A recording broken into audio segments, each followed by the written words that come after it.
Hello, and welcome to Heathen Moments.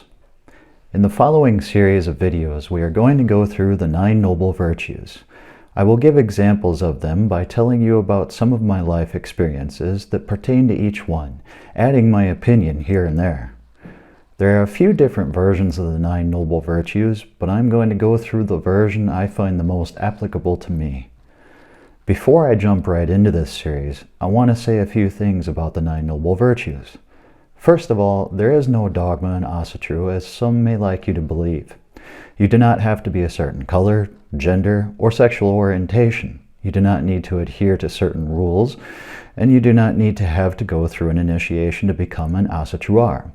You can decide that none of these pertain to you, or you can decide to make them all a part of your personal life, your rules for living. I don't strictly live my life according to them, measuring my action and thought against them. To quote Pirates of the Caribbean, the code is more what you call guidelines than actual rules, and that's exactly how I see them. Join me as we take a look at the 9 Noble Virtues. The first of the 9 Noble Virtues we are going to look at is courage. It would seem simple to think that one knows what courage is and how to apply it, but I think as heathens, one should be able to face every moment with courage.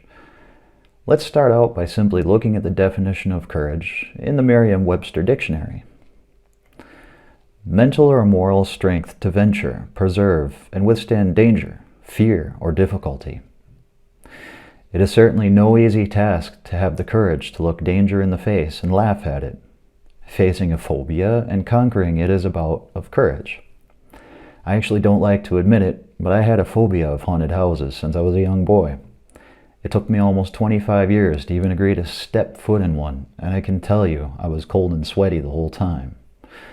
The phobia stemmed from childhood trauma I experienced, which is how most phobias occur.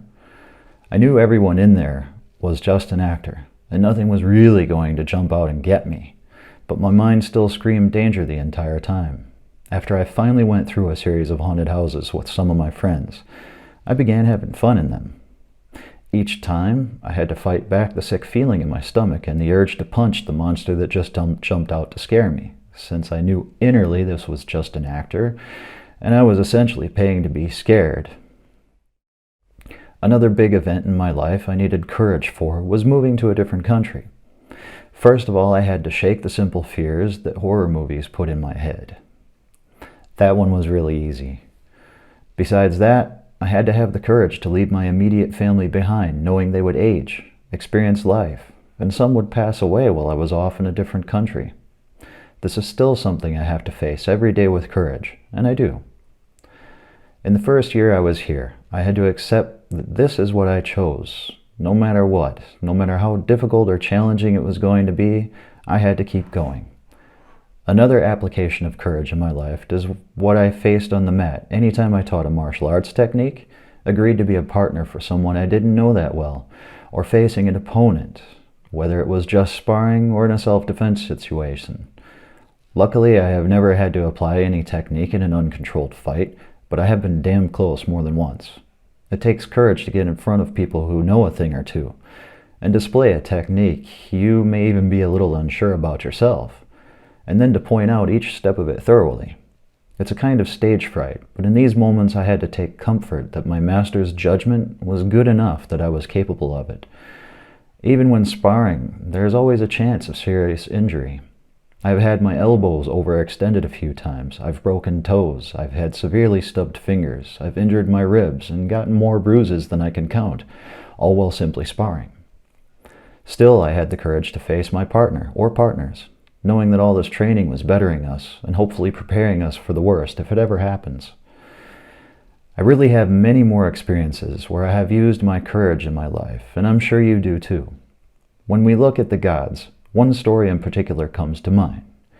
When Tyr put his hand in Fenrir's mouth, knowing all along he would likely lose it, or when Odin chose to give up his eye for wisdom.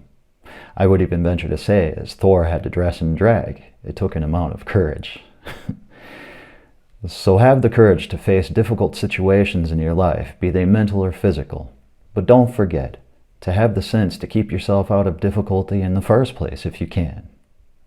Until next time. Skull.